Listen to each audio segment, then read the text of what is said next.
right. Hey everyone, and welcome to City Skylines 2. I hope you're just as excited as I am because you've seen the trailers, the dev diaries, and now we finally actually get to see some gameplay. Basically today, the embargo lifted on our very first video for City Skylines 2, and so you might see a bunch of other creators upload videos today as well. And I'm just going to get right into it because there's a lot of footage to show and a lot of stuff I want to talk about. So I'm going to talk while that starts to play in the background. Now, before we get started, I do want to say that this is a 2-month early build. So if you see some bugs during the video, keep in mind that this game is not done yet and it is being very actively developed. In fact, I had to re-record all this footage because the game got an update so big and so extensive that it broke older saves. So with that being said, everything you're seeing is subject to change as well. And that goes for not just the game, but the city as well. I do want to, have a series and actually create a city from start to finish, but it's very possible that I might have to restart this city again if there's another major update that breaks saves down the line. So I've been playing City Skylines for about 8 years now, which is crazy to think about. I started playing when I was 13 in 2015, and now I'm almost 21. So although the title is, kind of clickbaity, I do think I've earned the veteran title. I mean, back when I started playing, tunnels were just introduced. When City Skylines 1 first came out, there were no tunnels, no day-night cycle. And now, with City Skylines 2, the stuff you get out of the box is leagues better what City Skylines 1 was when it first came out. And you're going to be able to see that throughout the video and just how much more fleshed out all the tools are and the way the game functions.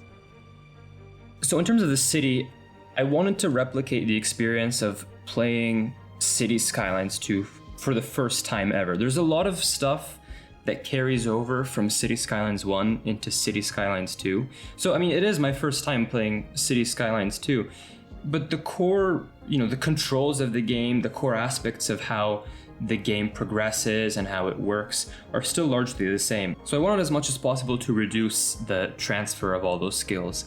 And in City Skylines 1, I've only ever done North American styled cities. So, Grunstadt was very much intended to be kind of a mix between European and North American, but it ended up being mostly North American in every way, the very grid-like cities, the highways everywhere. And so for this city, I wanted to try doing something European, which is something I've always wanted to do for a very long time, but I just never really had the chance to. I recently came back from a trip to Prague for 2 weeks, and so I'm feeling pretty inspired. I feel pretty good about trying this. And not only that, but I'm playing this without unlimited money, without unlock all. We're actually going to go through the proper progression, starting from a brand new town and progressing up to a big city, hopefully without going in debt, but we'll see. So my intent with this video is to be very casual. I've done a lot of scripted videos lately, and I kind of just want to sit back and candidly talk about the game.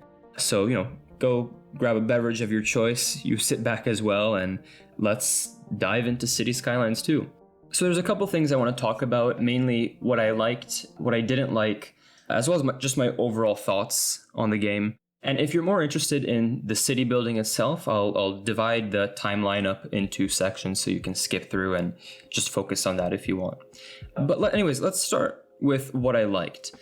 So you can see right away, City Skylines 2 has much better realism overall, and that really applies to every aspect of the game, not just to the appearance. Things like utilities behave more realistically, the population itself is more realistic, the AI that citizens and vehicles use behaves better and in a more realistic way than it did in City Skylines 1.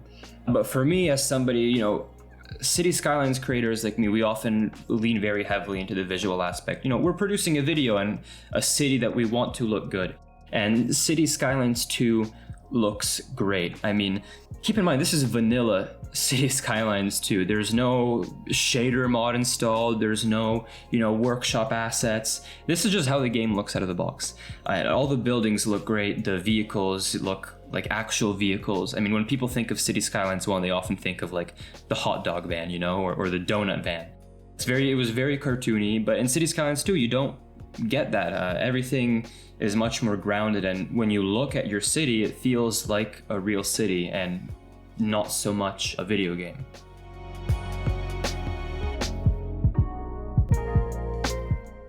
So as you're watching the video, you'll see in the bottom left corner, there's going to be a little green circle that fills up over time. That's basically your milestone. So every time the circle fills up, you've just unlocked a new milestone. And with every milestone now, you get these points for the development tree. And that's something I really like. That's something we didn't have in City Skylines 1. We did have milestones, but this development tree aspect where you can unlock certain buildings and services, depending on which direction you want to move your city in, that's something that I really liked. And I think it really helps with the customization and tailoring things to your city's needs. And again, if you're playing with Unlock All or Unlimited Money, maybe this doesn't mean as much to you, but as someone who's properly following the game progression for once, I thought that was a cool feature, and I like that it was included. And this theme of giving the player more control over their city definitely exists throughout all of City Skylines 2. A feature that I really used a lot in this episode, even though I don't build that big of a city here, is upgradable buildings. Things like power plants and schools and clinics. When they reach their capacity, you can upgrade them and expand their capacity and give them new capabilities. And I think the best part about it, or at least what I like, is that when you make an upgrade, it actually changes the appearance of the building. And I like that, you can make the buildings look more unique that way, and your city actually ends up changing more. I mean, in City Skylines 1, you had the same, 2 buildings for every service that you put down, and it would look the same wherever you put it down. But here you can actually upgrade it, and if you need a school with more capacity, that's going to look different after you upgrade it in a more dense area versus a brand new school that you build somewhere else that isn't upgraded. And of course, now we have all the new zone types as well for residential and commercial and mixed zoning. It gives you a lot more finer control over the way the city looks. I really like that there's a greater separation between low density and high density now. We have row houses, we have medium density, there's low rent housing where it's not as expensive for people to live in. There's high density now, and of course mixed zoning, which is I think probably the one that I was the most excited about, because again, this wasn't really possible in City Skylines 1, and if you did want to do that, there would be some workarounds where basically you'd have to put 2 buildings on top of each other. But now, it's an official zone, and I didn't get to use it in this episode yet, but I did use a lot of, and you'll see, low density, obviously, row housing, medium density. And again, this gives you so much more control over what an area looks like. Maybe you want, an area downtown, but you don't want it to be super crowded. You want, something more chill where there isn't thousands of people walking down the street. And you can zone row housing or medium density to still get, that sort of density that's appropriate for a more central area, but without all the citizens that come with it. But anyways, moving on from zoning, I want to talk about infrastructure. So if you've seen any of my videos, I'm pretty big on infrastructure. I did those tutorial videos on the official City Skylines channel for the nuclear power plant and the wastewater treatment facility. And even in Grunstadt, that's something I tried to pay some more attention to. And City Skylines 2 has definitely given more attention to utilities. And that even applies to even little things like the way pipes look. One of the first things I noticed when I was playing around with the new pipes is that there's multiple levels of pipes. So utilities are automatically included in all zonable roads now. So it's, they're not on highways and stuff like that, but in roads that have zoning on them, they all have pipes and electrical cables already integrated into them, which is great because you don't have to worry about laying those anymore. Everything is already connected up. But that means they're at a different level than the pipes you can manually place down. And when you do place them down, it shows these like little culverts that go from, your water line and your sewage line And I thought that was really cool. It's just a nice little like visual detail, and I like little things like that. Utilities in City Skylines 1 were very bare bones. They were always something that you kind of just wanted to get out of the way so you could focus on building the actual city itself. But in City Skylines 2, they've definitely given a lot more depth to them. So for example, one of the first things I did was build a groundwater pumping station to provide water for my city. And we didn't have that. We didn't have groundwater in City Skylines 1. There's more sewage options and more things that you can unlock through the dev tree, obviously. And even with the electrical grid. So now we have, I think it's wires and cables. So wires are like your transmission lines over long distances, while cables are more local. Don't quote me on that. I think I might have gotten the names wrong, but basically, you actually have to build like a transformer station to step down that high voltage to a lower voltage that's actually distributed across your city and used by the consumer. Another one was the landfill. So the landfill is really cool now because you can use something called the area tool. This is something new that was introduced in City Skylines 2 that has a lot of different uses. For the landfill, for example, it lets you define what your landfill area is. So if you want a smaller landfill, you can build a small landfill. If you want a big landfill, you can define a larger area, and that will define the capacity that that landfill will be able to hold.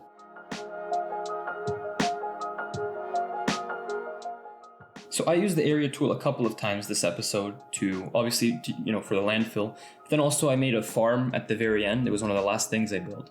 And you use that to define the field or like the area that farm takes up as well. And yeah, I don't know. I just feel like the potential of this tool is very high and I'm excited to see what people do with it. Now, I think my favorite new thing about the game, other than the area tool, has to be the new road system. Roads are the backbone of your city. I mean, whether they're pedestrian streets or roads for vehicles, they are what make up your city. They're the routes that people take. They're the places that buildings are built next to. And City Skylines 2 has overhauled this system completely. Building roads in City Skylines 2 is so much less painful than it was in City Skylines 1. In City Skylines 1, everything was node-based, right? I mean, you had to get this node right, you had to get this segment right. And there's still nodes here in City Skylines 2. I mean, you can find them, but they're not as important, I feel like. I mean, you can drag roads through each other, no problem, and it'll make, an intersection automatically. Everything is lane-based now. So, like when I did a little bit of highway work, I built an interchange.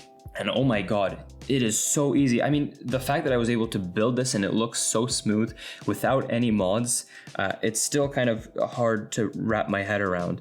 Because the system is lane-based now, you can make very smooth transitions to increase or decrease the lanes or split up the road.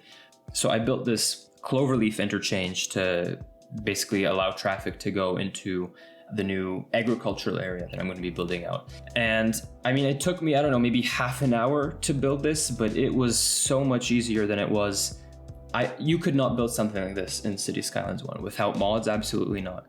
But it's not just the road building that got overhauled, it's also the roads themselves. All roads now you can upgrade with wider sidewalks or trees or tram tracks or, whatever you want.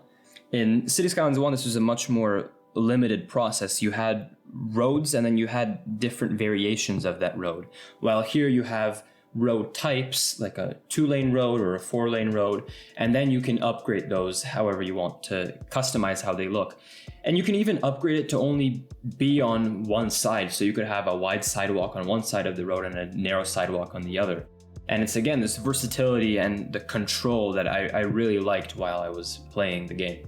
So for example, one of the things that I did in this episode was build this pedestrian promenade that goes along the river.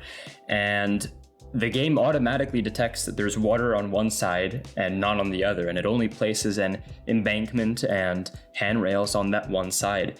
And things like that, little quality of life things like that are so useful, and they make the city building experience so much more enjoyable when you don't have to fiddle around with it so much. I would have still liked to have road anarchy. I mean, it is still finicky in some places where, it doesn't like being too far in the water or too much on the ground. But overall, I really like the way that the new roads work.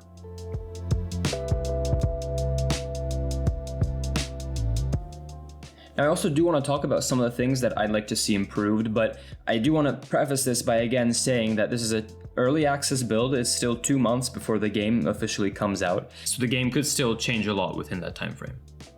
So if you were a hardcore Cities Skylines player, you probably all too well know the pain of the loading screen and the time it takes to load a pretty big or heavily modded city.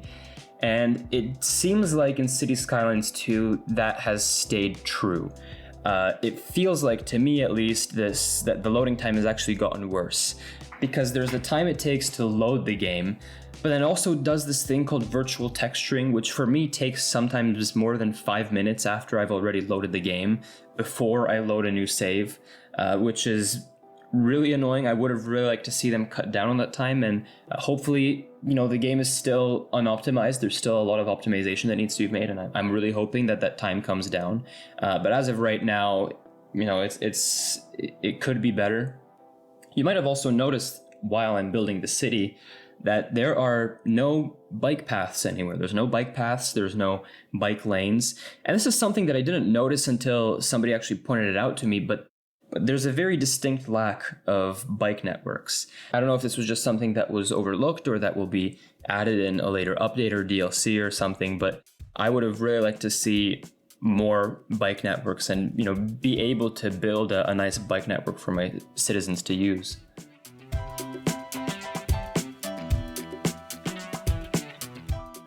But I think what disappointed me the most was that the fundamental way that zoning works hasn't changed. It still uses the same zoning grid system that we had in Cities Skylines 1. It is a little bit larger now, but it is still the same grid. And I don't know, it just would have been really nice to have something more dynamic. I feel like it's hard to make a city that looks good just by zoning. That's why we had Move It and Rico and, like ploppable buildings that you could put down and customize the shape you want and where you want them. Because zoning gaps are a thing. If you have a curved road, you're not going to be able to fit buildings to that curve perfectly. If you have a non-rectangular city block, you're not going to be able to fit it perfectly, like is so iconic to Europe. So I don't know, it would have been nice to have something procedural. So one of the things that comes to mind for me is Townscaper. So I don't know, maybe procedural buildings could have been the solution here. So, it's not a deal breaker or a game breaker in any way, but I think it would have been a way for the game to really go above and beyond. Other than that, everything else that I didn't like is pretty minor in comparison. It's mostly things appearance-wise. So, for example, there's this weird haze in my maps that doesn't appear to be a bug. I think it's just the fog or something, but it looks kind of weird, and it washes out all the colors, and I actually thought there was something wrong with my eyes at times. The locomotive models that the European style uses are American, but the rail cars behind them are all European, and there's a catenary above them even though they're diesel. So I don't know what that's about. The citizens are another one. I mean, you saw my thumbnail. That was an actual citizen from the game. There's a lot more like them out there, but I'm being told that they're fixing them and very actively working on making them look better. So I expect these will change quite drastically before the release. Chirper, as always, is pretty annoying. I wish there was a setting to turn it off, but there isn't. It also very often gave me messages that were unrelated to my city or that were just incorrect. Like I would often get a chirp that, I have a healthcare problem in my city, even though when I open the healthcare thing, everything's perfectly fine and there's no issues anywhere.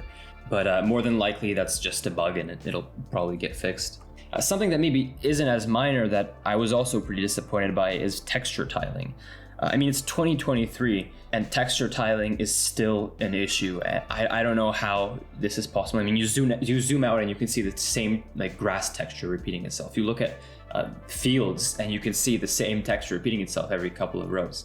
Again, this isn't a deal breaker in any way, but it just was disappointing to see that this hasn't changed and that this is still a visual problem. Because more than anything, it's just annoying when you zoom out and you can tell that it's the same thing repeating itself over and over. There's so many methods now available to counteract this, and I would have loved to see this implemented and for this to no longer be an issue.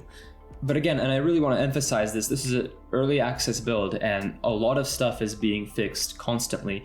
And as you know, games can change very quickly in a very short amount of time. So a lot of this can change by release.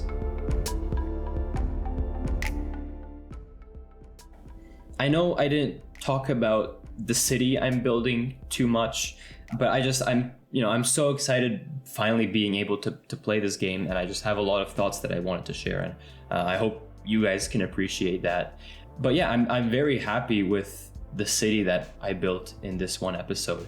It's been progressing pretty quickly, actually. Like, I had to, at some times, like, I had to be paused because I was hitting the milestones too quickly. I think I've given myself a very good place to start from. I ended this episode's build at the Grand Village milestone, which unlocks public transit and everything, so I'm probably gonna go wild with that in the next one. But yeah, I mean, I think it looks pretty good.